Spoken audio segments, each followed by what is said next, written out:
திருத்தணி சுப்பிரமணிய சாமி கோயிலில் சாமி தரிசனம் செய்ய வந்த பக்தர்கள் 2 மணி நேரம் வரிசையில் காத்திருக்கும் நிலை உள்ளது. சுப முகூர்த்த தினம் என்பதால் திருத்தணி சுப்பிரமணிய சாமி கோயிலில் 50 திருமணங்கள் நடைபெற்றன. மேலும் ஞாயிறு விடுமுறை காரணமாக தமிழகம் மட்டுமின்றி கர்நாடகா, ஆந்திரா, புதுச்சேரி உள்ளிட்ட மாநிலங்களில் இருந்து ஏராளமான பக்தர்கள் முருகனை தரிசனம் செய்ய கோயிலுக்கு வந்துள்ளனர். இதனால் மலைக்கோயிலின் அனைத்து பகுதிகளிலும் மக்கள் தலைகளாக காட்சியளிக்கிறது.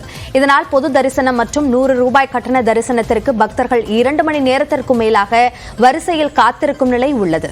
கோயில் நிர்வாகம் போதுமான முன்னேற்பாடுகளை செய்யாததால் கடுமையான போக்குவரத்து நெரிசலில் சிக்கி தவிக்கும் நிலை உள்ளது.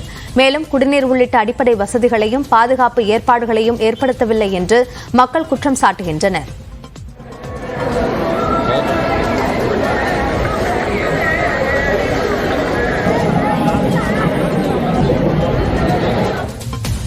மேலும் அண்மை செய்திகளுக்கு இணைந்திருங்கள். நியூஸ் 18 தமிழ்நாடு.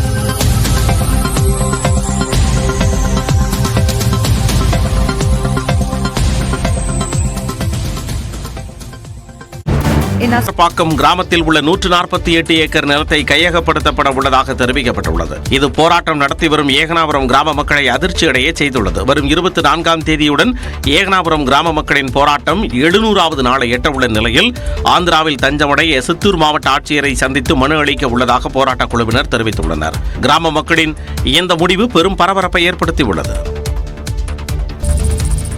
புதுச்சேரியில் வீடுகளுக்கான மின்சார கட்டண உயர்வு இன்று அமலுக்கு வரவுள்ளது.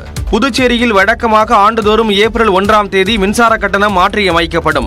ஆனால் நடப்பாண்டு தேர்தல் நடத்தை விதிமுறையால் புதிய கட்டண நடைமுறை அமல் தற்காலிகமாக நிறுத்தி வைக்கப்பட்டிருந்தது. நடத்தை விதிமுறைகள் திரும்ப பெறப்பட்ட நிலையில் வீடுகளுக்கான மின் கட்டணம் முதல் 100 யூனிட்டுக்கு 2.25 ரூபாயிலிருந்து 2.70 ரூபாயாக உயர்த்தப்பட உள்ளது.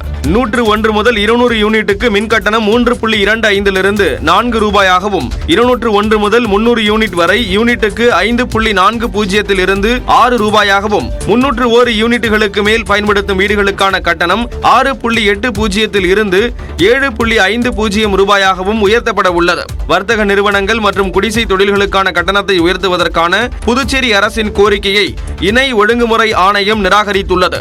புதிய கட்டண உயர்வு இன்று அமலுக்கு வரும் என்றும் இதற்கான அதிகாரப்பூர்வ அறிவிப்பு விரைவில் வெளியாகும் என்றும் தகவல்கள் தெரிவிக்கின்றன.